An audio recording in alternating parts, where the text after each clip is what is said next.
Hey animators, I have a tool called BH SpeedGUI that I like to use for playing around with the timing of things in Maya. Like it allows me to play the scene back more slowly or more quickly. And I use it a lot for polishing, as slowing things down quite a lot to see my spacing and my arcs and all that stuff. At a slow speed, I also use it to experiment with like turning speed up a little bit or down a bit to see if a move feels better, slightly slower or slightly faster. And a lot of people have downloaded it from my Gumroad page, but it's not doing anything particularly clever. It's just leveraging a feature in Maya where you can actually change the playback speed. You can set it to other and put in a speed. So it just gives it rather than having to come into the preferences here and type in numbers. It kind of gives you like an ability to do it. And I wanted the same feature for Unreal, so I built one the other day for myself. And I thought I would show people how to do it rather than just give you the tool. I'll teach you how to make it. So it's quite easy. And in the sequencer, there is a setting again, like in Maya, for playback speed, but it only has a few presets, 0.5, 0.25, 2510. So again, it's not quite as granular as I would like it, but there is actually a simple Python command you can use to set the value. But setting a value as you're working isn't particularly intuitive. So what I wanted to do is just make a little GUI where I have similar to Maya, a little slider, and I could quickly reset the speed and that kind of thing. So just going to show you how to set that up. It's quite easy. A few little steps maybe you mightn't have looked at before in Unreal, but really not too much. So the first thing I'm going to do is I'm just going to come up to my root folder here, and I'm going to create a editor utility widget. It is under Blueprint editor utility widget. Click on that. And it asks me to pick a default panel. I'm going to pick a stack box. I'm going to call this my speed GUI. And then I'm going to double click it to open it. So we'll see this kind of little designer where we can kind of make it. It has a stack box by default, so that's cool. So I'm just going to add just two elements to it really to start with. I'm going to add a spin box. Grab that and put it down here. And I'm going to create a button.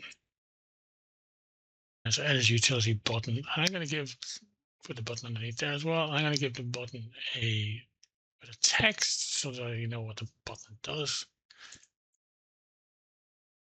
So I'm going to add that. I'm going to make that a child of the button. So it's underneath. And I'm going to select the editors, both of these guys actually, and switch their alignment. So this and this, so they kind of sit in that bit a bit better. They kind of line up better. I'm going to change the text block to 8x1. This is going to be my reset button, basically, when I want to quickly get back to what I'm going to rename this button, actually. Reset. I'm going to rename this speed for value. And if I compile this now and run it, you'll see I've got this slider and it's got a lot of values and speed button. Neither of these do anything yet, so I want to just fix those up a little bit. First thing I'm going to do is I'm going to make the text, the font a little bit smaller. I don't need it to be quite that big. Font, I'm going to make it like something like 16. And then the slider itself, I want to give it a limited range. I'm going to minimum value of say 0.1 because playing back at a tenth of the speed is probably as much as I want to go, as slow as I want to go. And then maybe 1.5 might be the maximum speed. You can play with these values. You can change them to whatever you like. And then I'm also going to change the fractional digits to maximum 2. We're not going down in that fine level of detail for speed settings. So let's see how that looks. And now I've got that feels a lot nicer. And so it goes, I can go pretty fine and then down to 1. And I'm going to make its value. I'm going to make the minimum fractional digits 2, so it always has those leading zeros. And I'm also going to make its value 1. That's just my default value for it. Compile that, run it again, and now you'll see that looks a bit better. That's as much as I'm going to make for. You could add more buttons to do, different preset speeds, but I'm just going to have it as like the slider does most of the work, and then this button just resets this slider back to 1. So that's the interface really built. I'm going to actually do the code. The code is super simple. So I'm going to, first of all, I'm going to go to the speed value, and I'm going to make this is variable. Then I'm going to give it a command basically that it runs. So it's called when the value is changed interactively by the user. So that's basically, I want anytime the user grabs this slider, it's just I want it to trigger this command. So yeah. So on value change, I wanted to run a Python command basically, but I wanted to run a command that's going to be variable, whatever the slider is set to. So I'm going to grab this slider. I'm going to grab it in here, get speed value, and then I'm going to grab this, and I'm going to get the value. So that's going to get that action. This is getting a reference to the slider. This is getting the actual value that the slider is coming out. And that's going to give me a float, like a number with decimal points in it, which is almost what I want. But for this case, because I want to send this command like an actual text string, I need to convert that to string. So I'm going to string float. So that will just convert that. So if it's 0.1, it'll give it a string that's 0.1. I need then to create a Python command. So execute Python command, and basically anytime this runs, it will execute this command. And the command is quite simple. I'll actually show you the code here. It's actually just this line, really. I can put this import Unreal in the creation part of the UI, but this command is basically what I want.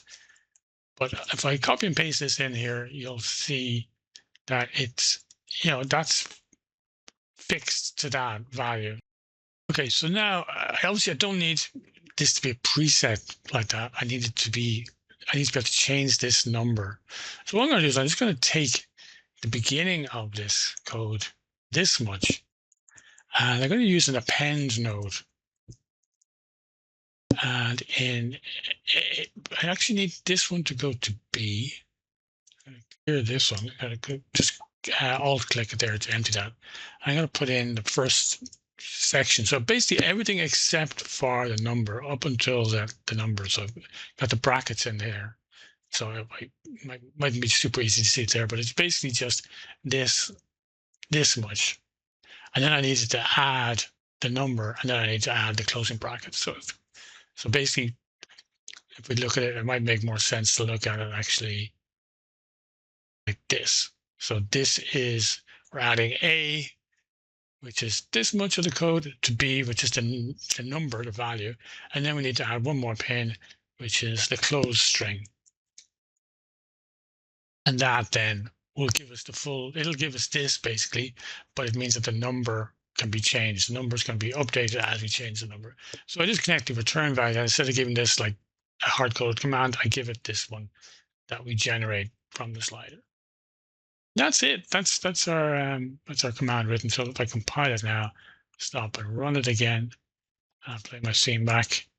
You can see now as I change this, it's actually really nice and interactive as well. As I change it, it's very responsive. You can see it changes the value.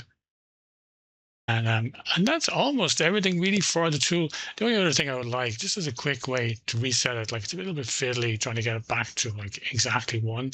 If I made the maximum 1, then it would be easy, but I'd like to be able to go beyond 1 to see what it might look like a little bit faster. So I'm going to make this button just reset this slider, and that's a very quick job as well. So I'm just going to go back to my editor here, back into the code, and I'm going to go back to the designer mode for a second. And I'm going to click on this reset button. I'm going to make that enable the is variable option. I give that a command on clicked, and that'll take me over here again. And now I need to get the speed value again, but this time I need to set the value. Set value. And I'm going to change the value to 1. And then connect these two together, so that triggers it. And that is it. One other thing I might do is add my import command just to the event construction thing. So it's going to, when this UI is created, basically, it seems to be working fine without it, but just as a fallback, I'm going to add another execute Python command here. And in that, I'm just going to copy this little line here, import Unreal. So that just means all the Unreal Python stuff is available through this tool. I've got a bunch of stuff in my project that's already using some of this stuff, so I'm not 100% sure that this is required if you're making this in an empty Unreal scene, but it might no harm to have it there just as a fallback. So I'm going to compile it, I'm going to save it, stop utility, and then run it. And now if I play my scene again, I can change the speed, and if I click this, it instantly goes back to 1. It resets the slider and it resets the speed. As I say, you can change the maximum, minimum value of the sliders as you feel like it. But the cool thing with this is then you can dock this somewhere here to make it something kind of quite little small little GUI that you just have, and you can make more buttons. Like you could duplicate that setting. This setup here. You could just make a few more buttons and just plug different values in here for if you want quick presets like half speed, double speed, if you like. But I'm going to leave it at that for now. I'm going to put a comment around this. Going to click on this and just comment. SpeedGUI, and compile again and save, stop and run, and that is it. And then next time, if you dock that, next time you run Unreal with this project, it will be there. So you can also have this little GUI available to help you look at your timing, look at your spacing, do a bit of polish. One other last little thing that might be useful to know as well is you'll notice, even though I've got it playing at 0.1 speed, so really slow, we're still seeing smooth interpolation. It's still interpolating between the poses. It's not showing me just whole frames, which might be good, but you might not want that. Sometimes it might be distracting if you've got constraints or other things going on in the scene. So there's a setting for that as well. If you click on where it says frame rate here in sequencer, if you enable this lock the display rate at runtime, now it'll only show you the actual frames. So now you see it looks a lot more kind of jerky because you're only seeing like 3 frames a second basically at this speed, because it's 30 frames per second at 110 speed. But it means you're kind of not seeing any sort of interpolation. So you might find you prefer that option. Or if you're having some issues with like gimbal or something happening on your rig, it might be useful to disable that option and to see the actual subframes. That's totally up to you, but it's a good setting to be aware of. So I hope that helps, and I hope people enjoy using that tool, and happy animating. Cheers.